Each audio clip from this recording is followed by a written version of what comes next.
헌금의 법칙 3. 거두고 싶은 열매의 씨를 뿌려야 한다. 땅이 물과 각기 종류대로 씨 맺는 채소와 각기 종류대로 씨 가진 열매 맺는 나무를 내니. 창세기 1장 12절.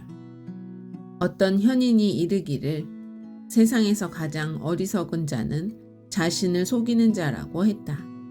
믿기 어려운 일이지만 실제로 자신을 속이는 사람들이 많다. 이런 일은 언제나 일어난다. 하나님은 심음과 거둠의 영역에서 이와 같은 어리석음을 범치 말라고 명하신다. 스스로 속이지 말라. 하나님은 만홀히 여김을 받지 아니하시나니 사람이 무엇으로 심든지 그대로 거두리라.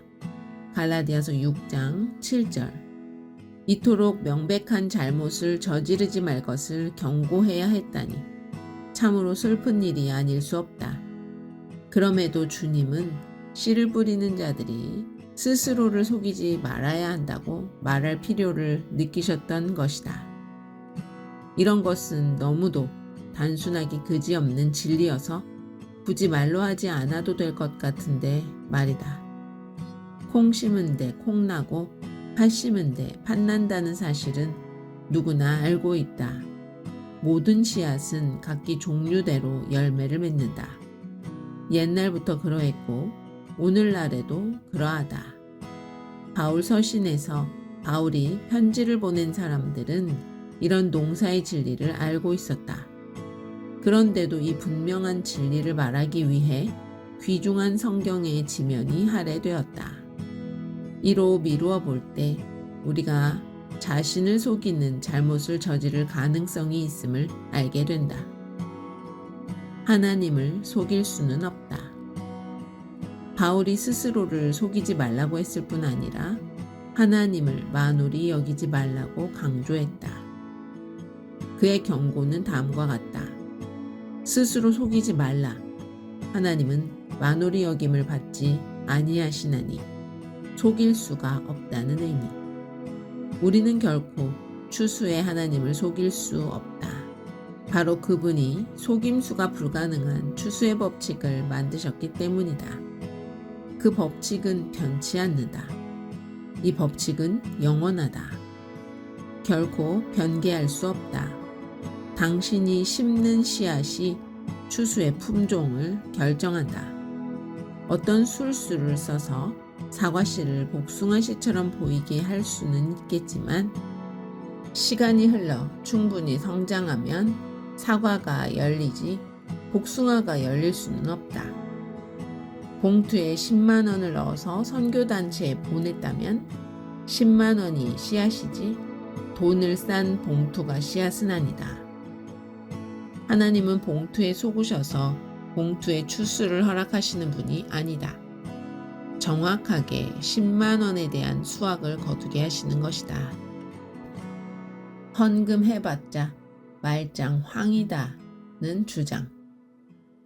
훈련받지 못한 성도들 중에는 헌금해봤자 말짱 황이다고 푸념하는 사람들이 많다.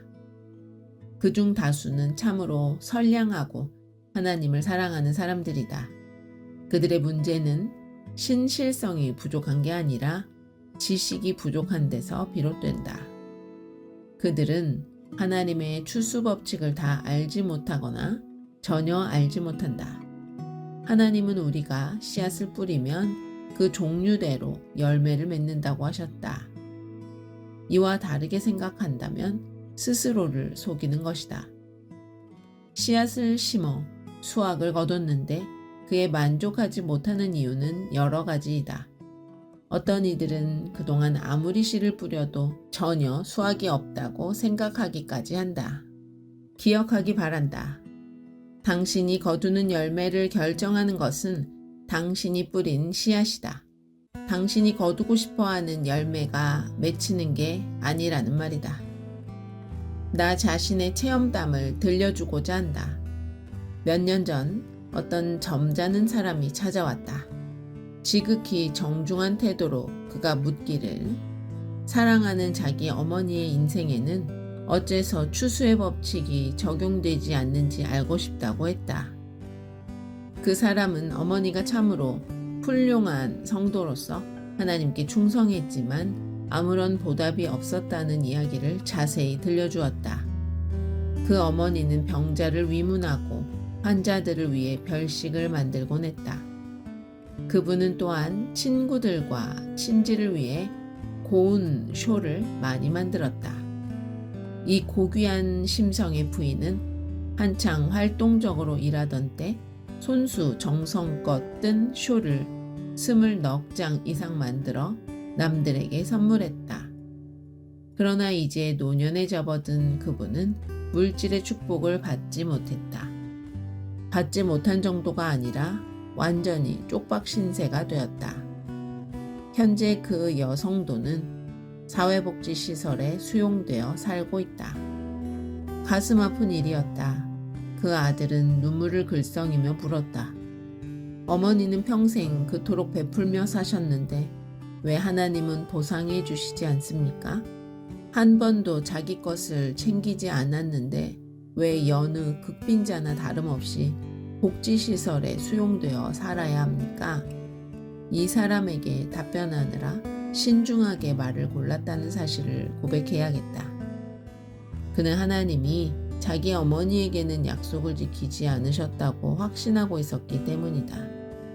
주라, 그리하면 너희에게 줄 것이니. 누가복음 6장 38절. 대개 성경 말씀에 의문을 품고 내게 질문하러 오는 사람들은 대체로 신실한 자세가 결여된 편인데 이 청년은 달랐다. 그가 자기 어머니의 헌신적이고 경건한 삶에 대해 이야기할 때 어찌나 진지한지 그 말을 다 믿지 않을 도리가 없었다. 그 어머니는 틀림없이 남들에게 항상 나누어주는 분이셨던 듯했다. 하나님과 사람을 사랑하는 훌륭한 여성도였던 것이다. 내가 이 사람의 의문에 답하면서 제일 먼저 이 구절로 시작했다. 스스로를 속이지 말라. 하나님은 만홀히 여김을 받지 아니하시나니 사람이 무엇으로 심든지 그대로 거두리라. 갈라디아서 6장 7절. 아까 이 남자의 어머니는 병자를 위문하고 환자들을 위해 음식을 만들고 가족과 친구들에게 쇼를 떠주었다고 했다. 나는 그에게 어머니가 현재 어떤 상태인지 주의 깊게 질문했다. 양로원으로 어머니를 찾아오는 손님이 있나요? 그는 잠깐 뜸을 들인 후 대답을 했다. 네, 면회 시간이나 그 이후로도 사람들이 쉴 새 없이 몰려들지요. 그는 그 다음 질문에는 좀 더 빨리 답했으며 서서히 이해의 기색이 보이기 시작했다. 나는 이렇게 물었다. 사람들이 양로원으로 음식이나 간식을 가져옵니까? 물론입니다. 의사들과 간호사들은 어머니가 과식을 하지 못하게 하느라 진땀을 뺍니다. 그래도 먹을 것을 몰래 숨겨 들여오는 사람들이 얼마나 많은데요. 그 다음에는 그가 먼저 말을 했다. 이번에 무슨 질문을 하실지 알아맞혀 볼까요? 숄 선물을 받은 적이 있는지 물으실 거죠? 네, 그렇습니다. 어머니 방과 옷장은 숄로 가득 차 있지요. 마을 사람들뿐 아니라 외국에서까지 선물이 온답니다. 이 이야기의 끝부분을 들으면 당신은 그 어머니의 문제점을 금방 알아차릴 것으로 생각한다. 내가 아들에게 어머니가 11조와 헌금 생활을 잘 하셨는지 묻자 그는 자기나 어머니는 11조를 하지 않았다고 대답했다. 11조는 구약시대에나 존재했던 것이며 오늘날에는 아무 필요가 없다고 믿었다는 것이다. 두 사람은 또한 요즘 목사들이 헌금을 너무 많이 걷어들인다고 생각했다. 그래서 기부금이 필요한 사역에는 일체 돈을 내지 않는다는 원칙을 갖고 있었다고 한다. 우리의 대화는 또 끊겼다. 그의 마음은 이 문제에 관한 한 꽉 닫혀 있었기 때문이다. 위대한 말씀. 누가복음 6장 38절 말씀을 다시 한번 자세히 읽어보자. 주라, 그리하면 너희에게 줄 것이니. 이 말씀에는 준 대로 돌려받는다는 의미가 내포되어 있다. 알기 쉽게 설명해보자. 사과를 주라. 그리하면 사과를 너희에게 줄 것이다. 복숭아를 주라. 그리하면 복숭아를 너희에게 줄 것이다. 쇼를 주라. 그리하면 쇼를 너희에게 줄 것이다. 음식을 주라. 그리하면 음식을 너희에게 줄 것이다. 한번 찬찬히 살펴보라. 돈을 주라. 그리하면 돈을 너희에게 주되 후이되어 누르고 흔들어 넘치도록 하여 안겨줄 것이다. 준 만큼 돌려받는다. 꼭 마음에 새기기 바란다. 하나님은 만홀히 여김을 받지 않으신다. 당신이 뿌린 것 또는 준 것은 그대로 당신이 거두게 된다. 하나님은 추수에 혼란을 일으키실 분이 아니다. 쇼를 심고서 노후 연금, 보장을 받을 것으로 기대해서는 안 된다. 노후 연금을 원한다면 현재 수입의 일부를 선교 사업에 바쳐야 한다.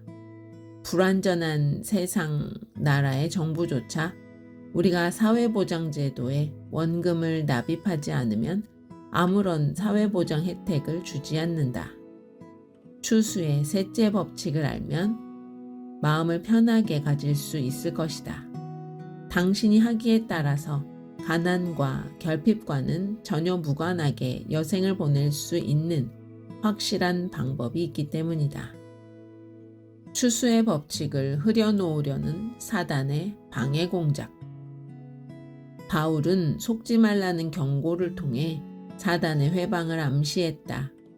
기만은 마귀가 즐겨 사용하는 전략이다. 큰 용이 내어 쫓기니 옛 뱀, 곧 마귀라고도 하고 사단이라고도 하는 온 천하를 꿰는 자라. 요한계시록 12장 9절. 이것은 태초의 에덴 동산에서 인류를 죄에 빠뜨린 것과 같은 종류의 기만이다. 아담과 하와는 속임수에 넘어갔다. 그들은 하나님을 기만할 수 있으리라고 믿었다. 그들은 나뭇잎을 엮어 몸을 가린 채 숲속에 숨었다. 마치 그렇게 하면 하나님이 자신들의 벌거벗은 모습을 보지 못하실 것처럼 말이다. 창세기 3장 7절에서 10절. 사단의 속임수에 현혹되지 말라. 아담과 하와는 하나님을 속일 수 없었거니와 오늘날 우리도 마찬가지이다. 하나님은 만홀히 여김을 받지 아니하신다. 지금 씨를 뿌리면 바로 그 열매를 얻을 수 있다. 갈라디아서 6장 6절에서 10절의 올바른 해석. 갈라디아서 6장 6절에서 10절을 자세히 살펴보면 재물에 관련된 내용으로 해석할 수 있다. 가르침을 받는 자는 말씀을 가르치는 자와 모든 좋은 것을 함께하라. 스스로 속이지 말라. 하나님은 만홀히 여김을 받지 아니하시나니 사람이 무엇으로 심든지 그대로 거두리라. 자기의 육체를 위하여 심는 자는 육체로부터 썩어진 것을 거두고 성령을 위하여 심는 자는 성령으로부터 영생을 거두리라. 우리가 선을 행하되 낙심하지 말지니 피곤하지 아니하면 때가 이름에 거두리라. 그러므로 우리는 기회 있는 대로 모든 이에게 착한 일을 하되 더욱 믿음의 가정들에게 할지니라. 이 성경 구절의 가르침은 다음과 같다. 즉 하나님은 말씀을 가르치는 자에게 우리가 재물, 좋은 것을 드리기를 요구하신다. 그리고 선, 헌금을 행하되 낙심치 말 것이며 때가 이르면 열매를 거두게 될 것이라고 하신다. 성령을 위하여 심는 자가 지쳐 포기하지만 않는다면 재물의 수확을 볼 수 있다는 말이다. 우리가 새로 한 가지씩 더 배울 때마다 추수의 법칙이 한층 견고해지고 있음을 주지하라. 이 법칙에는 논리적 흐름이 있다. 이 모든 것을 알게 되면 농부가 뿌린 씨앗처럼 당신이 뿌린 씨앗도 배로 늘어나게 될 것이다. 지금까지 우리가 깨닫게 된 것을 정리해보자. 스스로 속이지 말라. 하나님은 만홀히 여김을 받지 아니하시나니 사람이 무엇으로 심든지 그대로 거두리라. 갈라디아서 6장 7절. 콩을 심으면 추수의 법칙에 따라 반드시 콩을 거둔다. 팥을 심으면 추수의 법칙에 따라 반드시 팥을 거둔다. 돈의 씨를 심으면 추수의 법칙에 따라 반드시 돈을 거둔다. 거짓말이 아니다. 하나님이 그렇게 말씀하셨다. 추수, 헌금의 법칙. 1. 씨를 뿌려야 한다. 2. 씨는 쓸모없게 해야 한다. 3. 거두고 싶은 열매의 씨를 뿌려야 한다.